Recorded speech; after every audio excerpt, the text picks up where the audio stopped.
Welcome back to the Extra Rep podcast, guys. I'm Josh. I'm Liam. So today we're going to go through habits and goal setting. So we know New Year's resolutioners, a lot of people will do a New Year's resolution and they will inevitably fail very quickly. So we're going to go through why they don't stick. We're going to offer some strategies for building some sustainable habits. Then we're going to go into actually building the habits for the new year. We're going to go through a few daily rituals for a successful year. And then we're going to go through just beyond January and creating habits that are going to last you the whole year so you can get the most out of your body composition. So, Liam, I guess the first place to start is why do all New Year's resolutions fail in the first place? People try and do too much at once. They try and make too many changes at one point in time, and motivation is a huge thing because we see that motivation not only helps in the gym with, motor unit recruitment and a few things like that, but we don't need to go in the sciencey terms. I'm getting onto it early. But motivation actually really helps in terms of building momentum. But then the reality sets in of the changes that you're trying to make are actually hard because you're not used to doing them. And let's say if you're dieting, then, I'm not used to feeling hungry. I'm not used to having cravings. Let's say if you just made a 30-day challenge of in January, I'm going to get up at 6 a.m. or 5 a.m., but you're not used to doing that. Yeah, it's hard. Yeah, it's very difficult to change, I guess, what you currently do, and that's why the first part of the change is the hardest part. Once you've built some momentum, once you've built some consistency, it becomes a lot easier. But making those initial changes are very difficult, which is why I tell a lot of my clients, especially the ones who start with me, is that, small implementable habits before we start, worrying about tracking every calorie or doing certain things, again, depending on where they're at. But building those habits first really then enables you to, for example, training. It's like, there's no point pushing every set to failure if you don't consistently get in the gym 3 times a week. You know what I mean?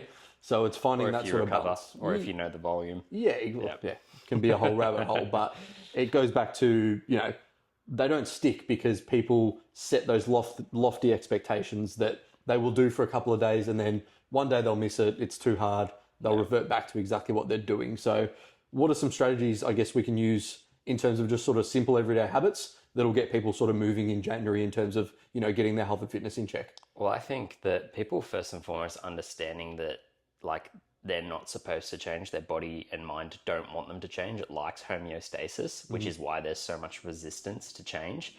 That's okay, and that's completely normal. Everyone likes to think that they're special and they can't do X, Y, Z. It's no, we're all built the same as human beings relatively. Yes, everyone goes through different experiences and has different schedules and all that, but little things like change and willpower and all that stuff, it's hard for a lot of people. So I'd say for habits, number one would be get your phone out of your bed. Out of the bedroom, just so many people, they can lose sight of so many things if they just check their phone first thing in the morning.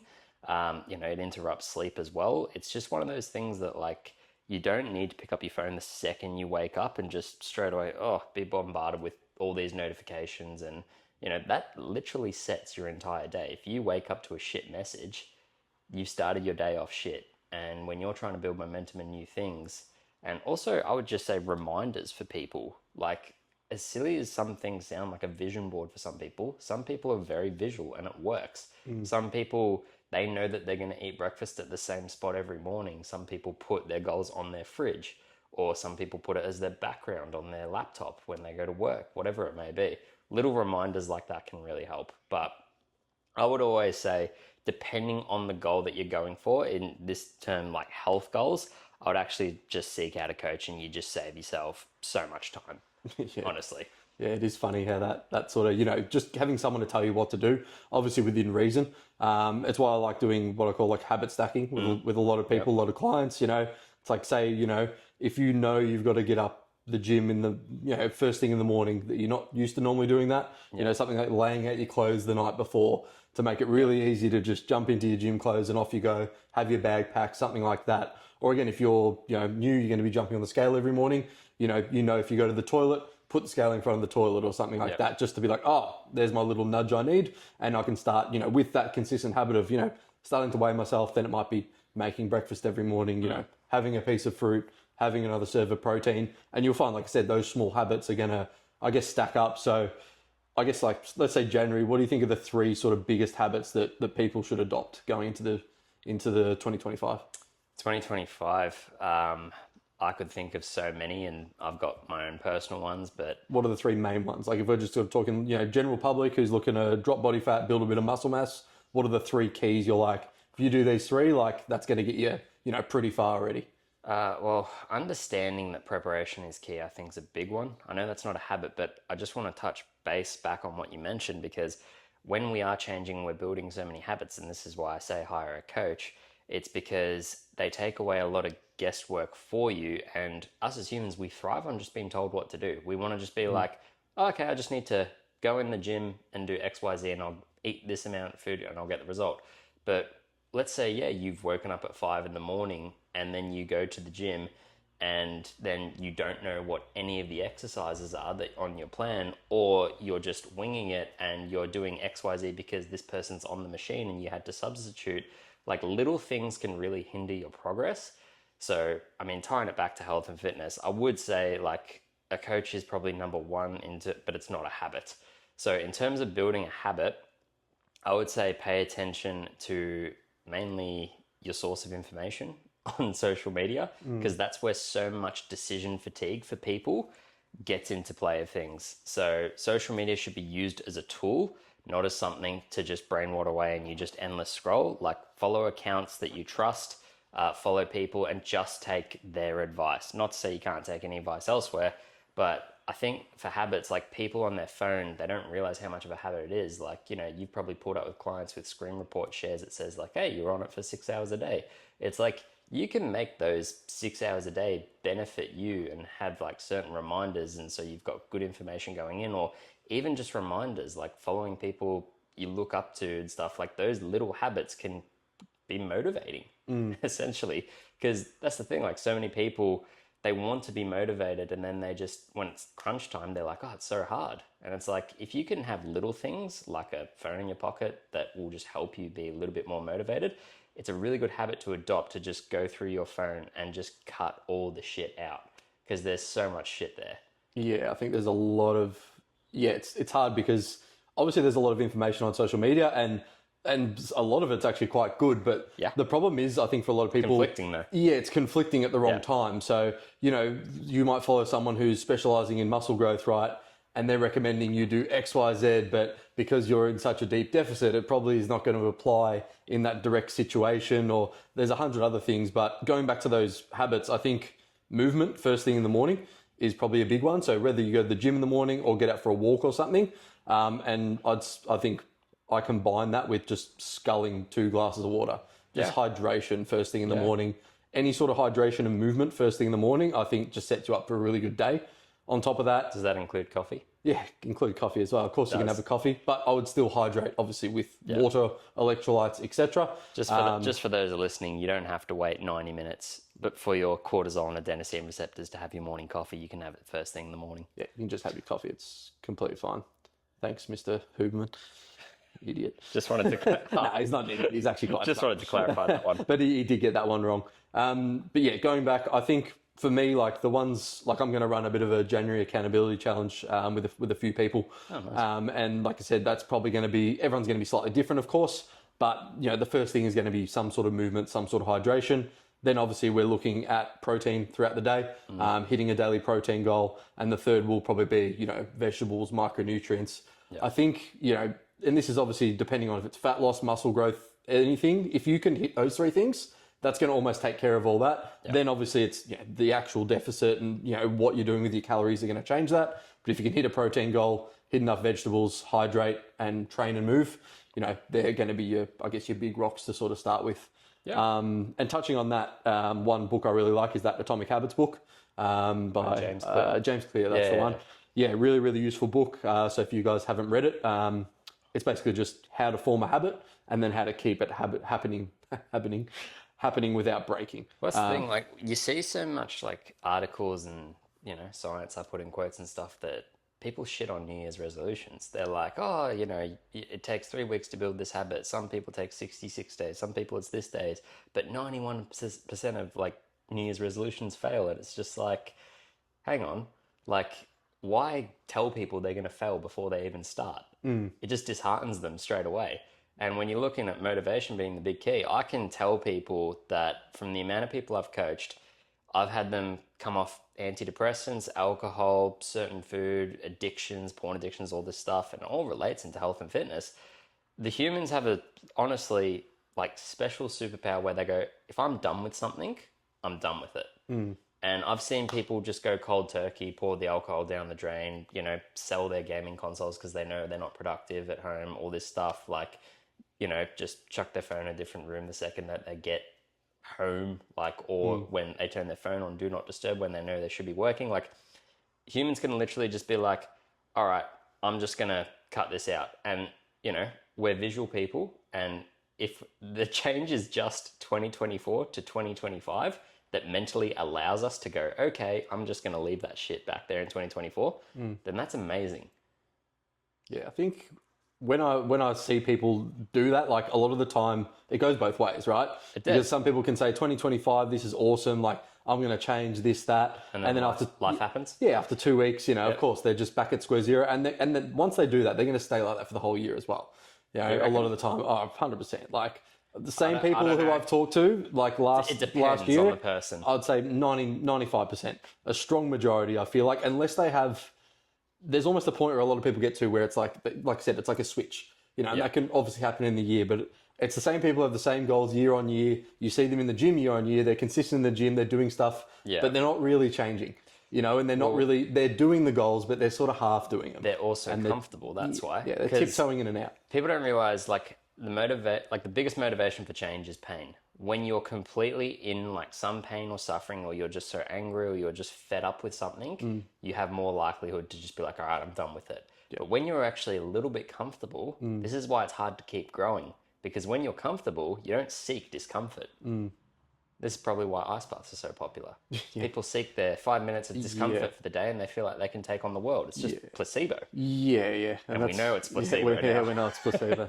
yes. We won't get started on the ice baths. Maybe we'll do a separate episode on those. But like I said, it just comes back to those daily habits. Like, if you're someone who, you know, you want to change, you know, say someone wants to do like an 8-week challenge, right? And like, I've run them before, but, you know, I try and put a lot of education behind why, and then give people an out after that so they actually understand what they're doing. It's not cut your calories for 8 weeks and then you go back to eating and drinking whatever you wanted. Yeah. You know, it is a lifestyle change, and that's what, you know, most people aren't going to get the result because they won't change their lifestyle. And I think that goes back to the habits that obviously are going to, you know, get them to that point of changing their lifestyle, forming new habits, forming a new way of living. There's also that visual time frame perspective of commitment. It's like, oh, I only have to commit for 8 weeks. And they've just got that number in their head. Same as someone who goes, you know what, 2024 to 2025. It's just a number change. Yeah. And you will see those people who do the 8 weeks and then put it all back on, and some go do another challenge, put it all back on. And it becomes a vicious cycle, because every time they do that, they're normally crash dieting, which means they're losing muscle. Whoa. So they're looking worse every single time, because they'll lose the weight on the scale, but they'll probably lose more muscle. So they might get to the end of, you know, say doing 4 8-week challenges in the year, and they've actually, they might be the same weight, for example, but they've probably lost 4 or 5 kilos of muscle, and they've gained a bit more body fat, even though the scale might be the same, which I think is really interesting. There's different motivators, right? Because, I mean, an 8-week challenge, I think some of them are amazing. Like, for people that don't know, I got my start in fitness doing an 8-week challenge back at Run With Me Altona. And Shout so, out like, to Dan. yeah, shout out to Dan, fucking amazing coach. He's still going strong. They're now Strive Active, if you want to look them up. But in terms of that, like, that just started my journey. And all I did was, I only had 8 weeks in my mind, but then I fell in love with the process and the results. Yes, I made a career out of it. Maybe I'm a minor exception, I don't know. But I was also in so much pain from my teenage childhood that I wanted to change. And so I just made the change, and I stuck consistent with it. Yeah. I think it's the same thing for me. It's like got to that point where, you know, you're just sick of people calling you fat or getting bullied or whatnot. You just get to that point where you go, oh, okay, the pain needs to be harder than, or needs to outweigh the challenge. What you just mentioned there, though, about like a few sort of comments here and there, it's like, you'll get them regardless. Like when you're trying to make a change, especially in New Year's, you'll get all the, you know, really arrogant pricks of, oh, you know, you're doing a New Year's resolution change and all that, like the comments around the office, all that stuff. Like, people just don't like it for whatever reason when you change. They don't like it because it throws the mirror back on them. It does. So they go, put it this way, like say, you know, you come to come to the office, new lunch or whatever, and you used to go out and eat with everyone, whatever. You used to go they go, out. oh, you got this, got that. But when they're saying those comments, you've got to remember it's reflection back on them because they're like, oh, I can't make that change to eat healthier. Like I don't have the willpower to do that, so I'm going to try and bring you back with me. I feel uncomfortable. That's the whole psychology behind it. It's strange that people take it as a personal attack and a reflection of them when someone else is trying to change and be better. Yeah, people are weird, but That's just the thing. Like, it's how like many Australia. how many times have you gone, no, I'm not going out because I just don't want to get blind. I actually just want to wake up on a Sunday and just feel good and enjoy my Sunday morning. I've worked hard this week. Yeah. And people are like, what? Yeah. What do you mean you don't want to come out and spend $150 on alcohol and go to bed at 3 a.m? I can't understand that. Like, people don't like change. Yeah, and that's the thing. Everyone's different. If you're happy doing that, you're happy doing that. But then you probably wouldn't be listening to this podcast, of course, unless you wanted to change. But going back to, I guess, some rituals. Like, do you have any rituals that you sort of do? Whether that be just health and fitness, or even just going to business to sort of like set yourself up, for a productive day. Obviously, optimizing your health, optimizing your fitness, your body composition, etc. My whole day thrives on routine and rituals, but I'm implementing some new ones. So my biggest thing is, like, we've all got like an inner voice in our head, and I've just recently been diagnosed with ADHD from a hypnotherapist. Thank you for referring him to me. But what I've noticed is my voice in my head is like my biggest critic, and it's really loud. When I go to bed at the end of the night, I want to feel like I've earned the right to sleep. And as weird as that sounds, like, when you've like either put something off, or you haven't done something, you haven't sent that email, you need anxious, to send. You're anxious in your head and your body can't. You're thinking of like, oh, now that's going to pile up to tomorrow. Like, I've made it a pact for myself that I want to go to bed knowing that I did everything that I could have that day. Even if things go wrong, like, I still did what I needed to do, and I can be like, yep, cool, I can reset, get a good night's sleep. Not that I have an issue sleeping or anything, but I just want that peace of mind in the back of my head. So in terms of that, like, that's how I'm actually setting up sort of the structure of my day. I'm also just consciously having my phone upstairs here, and my office is downstairs for people that don't know, and it's on Do Not Disturb. I just want it nowhere near me when I'm working, because any notification, a buzz, whatever, even if it's something completely pointless, can just break flow. Yeah. I've noticed that. Like, one thing I do is use the binaural beats. Like, plug them in if I need to do, like, it's kind of like deep work. Try 8D audio. Yeah, that's the same. That's what he just put. The hypnotist for ADHD put 8D audio into my ears. And I don't know if it's placebo, but you feel so calm. Yeah. It just helps you zone in. I think like you've got that background noise, because I used to hate the background noise, but like when it's actually that sort of calming stuff, like I'll put the headphones in, and like, geez, once you're hyper focused like that, you can knock out work. But I think coming back to like do you think environment's key for that though? Like, some people like for example, like, they don't like working from home. They'll bring their laptop to a cafe, and they're like, I'm just so productive at a cafe. And I think that eliminates a lot of things. It's also like, I know people are watching me, and I've got no access to, shit. So I just need to focus right now. Yeah, I'll do the cafe all the time. Like, I love the cafe. I reckon it just helps. Like, at work, it's a bit different. Obviously, when I'm doing check-ins and that, sometimes it's at home, but normally it's at any time. So we've got our own office, but there's distractions, other trainers coming in and out, people asking questions. It is very hard to get into that, but people just want to chat. Yeah, or people just want to chat, which is fine. But yeah, when you're trying to actually do that sort of deep work, it becomes a lot harder. But like, tying it back to fitness, like, is there anything at the moment you're doing that's sort of, I guess, like, through training? Do you like, schedule your training into your diary? Yes. Do you do that sort of stuff? I train the same time every single day. Yeah. Well, not Sundays, but like Monday to Saturday, I've got pretty much the exact same time. Like, I'm talking like not just training, like my meals I eat routinely at the same time. I go to bed the exact same time. I'm honestly a creature of habit. Yeah. And I think that's probably a key takeaway here is, if you can become a creature of habit and do roughly the same things at the same time, of course, it's not going to be absolutely perfect on the dot. Not every time. But if, let's say, for example, breakfast, I eat breakfast between 7 and 8. I have a mid-morning snack between 10 and 11. I have my lunch at 1. I have another mid-snack 3 to 7, and then, 3 to 4, and then 7 p.m. I might have dinner as my 5 protein meals of the day, for example. If you can start doing that and consistently implement that, on top of sleeping at the same time, waking up around the same time, you'll see a massive benefit. And I think doing that, literally just that, will take you a long, long way. Even just a step back, just sleeping the same time and waking up the same time, I think will take care of a lot of people's problems. Yeah. Especially going into the new year. Like your circadian rhythm, like the way you think, your time, everything usually revolves around a sleep pattern. Yeah. Once you get that sorted, then you have a lot of clarity to play with. Because you're like, oh, okay, I can do this, this, and this. Yeah. And let me tell you, between Christmas and New Year, everyone's sleep pattern is fucked. Like every client's sleep and eating pattern, everyone I've talked to, all over the shop. I'm snacking more. I'm going to bed at random times.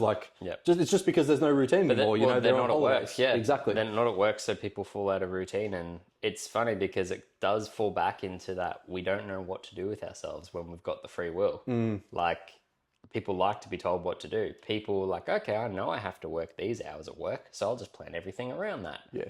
And then it just goes out the window. Yeah. And then Squid Game Season 2 comes out. And then it's like, well, I could just, watch one episode a night, or I could watch all 7 episodes in one go until 1 in the morning. Yeah.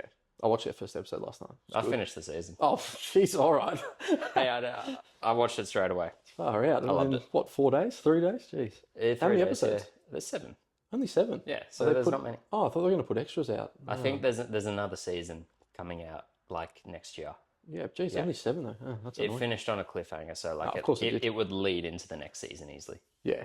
So I think tying everything together, like in terms of, committing to new habits, I think, like I said, talking about earlier in the podcast, if you can commit to going to bed, waking up around the same time, doesn't need to be perfect, within the hour, let's say, as a sort of general rule. If you can commit to however many meals you're having them again roughly around the same time, and then scheduling in either your cardio, your steps, or your training are roughly around the same time as well. Again, that's going to change a little bit, but if you can try and stick to that routine, that's going to be absolute money for you in the new year if you're looking at a New Year's resolution, changing your body, losing body fat, building muscle, optimizing your health, etc. I think starting is also just, we have to say it, but like just start. Like, I've started implementing some things today because today's a Monday, even though it's the 30th of December, it's not New Year's. It's like Monday's a Monday to me. Yeah. So I'll start some certain things today. So, and yes, they're uncomfortable, but I've got them done anyway and I'm feeling good because of it. Yeah. I think one last thing I'll mention is, if you're always someone who starts on a Monday, especially when it comes to like tracking calories or something like that, start on a Friday.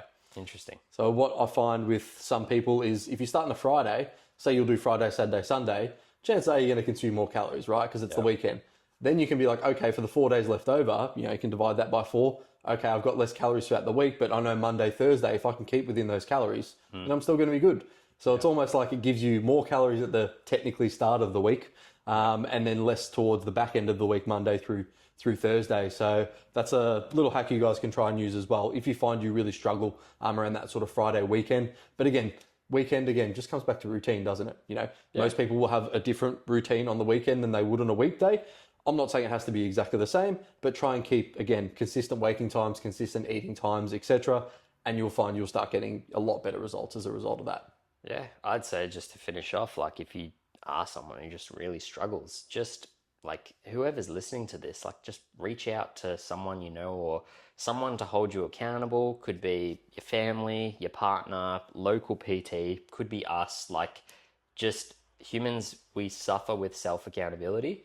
Because the reason we're talking about it is because we've all struggled with it. It's like you would be where you'd want to be if you had full accountability for all your actions. But it's like, no, shit, yeah, that's right. And that's why I tried to mention before about that habit that I'm building is like I want to go to sleep peacefully with a peace of mind, knowing I did everything I need to. Yeah, I think you're gonna fuck up as well. Not every habit's gonna be perfect. You're not gonna be able to tick off everything every single day, all the time. Life happens, shit happens.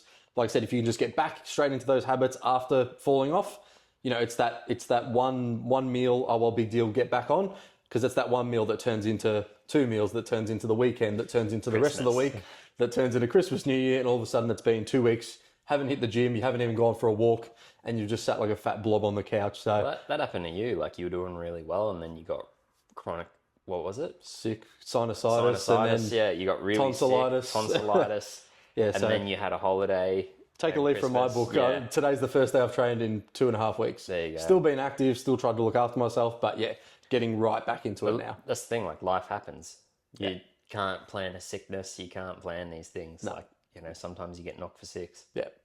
Shit happens, guys. So thanks for listening to the episode. Really appreciate it. Of course, if you guys have any questions at all, please go through all our social channels, send us an email, go through our Instagram, YouTube, etc. But we look forward to seeing you in the next episode. We'll see you there. See you guys.